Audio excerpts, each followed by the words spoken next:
ഇന്ന് ലാലിൻ്റെ second day സ്കൂളാട്ടോ. ശരിക്കും first day തന്നെ പറയുന്നില്ല, പ്രവേശനോത്സവവും കാര്യങ്ങളൊക്കെ ആയതുകൊണ്ട് നമ്മളും കൂടെ ഉണ്ടായിരുന്നല്ലോ.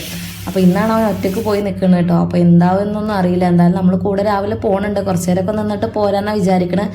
അപ്പോൾ ഞാൻ രാവിലത്തെ ബ്രേക്ക്ഫാസ്റ്റും കാര്യങ്ങളൊക്കെ ഒന്ന് റെഡിയാക്കിയായിരുന്നു കേട്ടോ. അതിൻ്റെ ഇടയിൽ അയാൾ വന്നിട്ട് എൻ്റെ കാലും ഇങ്ങനെ തൂങ്ങുന്നുണ്ട് എടുക്കാൻ പറഞ്ഞിട്ട്. അപ്പോൾ ഞാൻ ലാലിനുള്ള വെള്ളവും കാര്യങ്ങളൊക്കെ രാവിലെ തന്നെ തിളപ്പിച്ചിട്ട് ഇതുപോലെ ആറാൻ വെച്ചിട്ടുണ്ടായിരുന്നു ബോട്ടിലേക്ക് ഒഴിക്കാൻ വേണ്ടിയിട്ട്. അപ്പോൾ അതൊക്കെ ഒന്ന് ഒഴിച്ച് വെക്കുന്നുണ്ട് കേട്ടോ. പിന്നെ അവന് സ്നാക്സും അതുപോലെ ഫുഡൊക്കെ ആക്കി കൊടുക്കുന്നുണ്ട്. ഫുഡ് നമ്മൾ ചോറ് സ്കൂളിൽ നിന്ന് കിട്ടുമെന്ന് പറഞ്ഞിട്ടുണ്ടായിരുന്നു. അപ്പോൾ അതൊക്കെയുള്ള കൂട്ടാൻ ഞാൻ ആക്കി കൊടുക്കുന്നുണ്ടായിരുന്നു കേട്ടോ. പൊട്ടാറ്റോ ഫ്രൈ ആണ് ഞാൻ അവന് ആക്കിയിട്ടുണ്ടായിരുന്നത്. അവൻ അങ്ങനെ പ്രത്യേകിച്ച് ഒന്നും കഴിക്കുന്ന ആളല്ല. അപ്പോൾ ഇത് കഴിക്കുന്നുള്ള പ്രതീക്ഷയിലാണ് ഞാൻ ആക്കിയിട്ടുള്ളത്. എന്താ ഒന്നും അറിയില്ല ഇനി. പിന്നെ സ്നാക്സ് ആയിട്ട് ഞാൻ അതുപോലെ പൈനാപ്പിളും ഈ ഗുഡ്ഡയുടെ ഈ ഒരു ബിസ്ക്കറ്റും അവിടെ വെച്ച് കൊടുത്തിട്ടുള്ള അവന് ഭയങ്കര ഇഷ്ടമാണത്.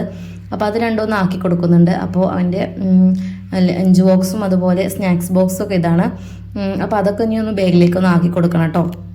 പിന്നെ സ്കൂളിൽ നിന്ന് ഇന്ന് സ്ലൈറ്റും അതുപോലെ പെൻസിൽ മാത്രം കൊടുത്താൽ മതി എന്നാണ് അവർ പറഞ്ഞിട്ടുണ്ടായിരുന്നത്. അപ്പോൾ അത് മാത്രമുള്ള ആക്കി കൊടുത്തിട്ടുള്ളത്. അപ്പോൾ കുറച്ച് നേരമൊക്കെ അവൻ്റെ കൂടെ നിന്നിട്ടൊന്ന് പോരാന്നാണ് ഞങ്ങൾ വിചാരിക്കണത്. പിന്നെ ഒരു ടവലും ഒക്കെ ഒന്ന് വെച്ച് കൊടുക്കുന്നുണ്ട് കേട്ടോ. പിന്നെ കുറച്ച് ടിഷ്യൂ പേപ്പറും വെക്കുന്നുണ്ട്.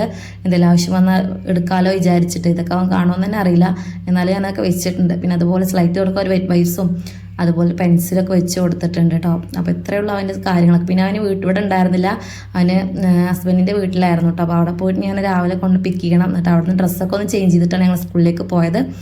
അപ്പോൾ ഇത്ര തന്നെ ഉള്ളൂ കേട്ടോ.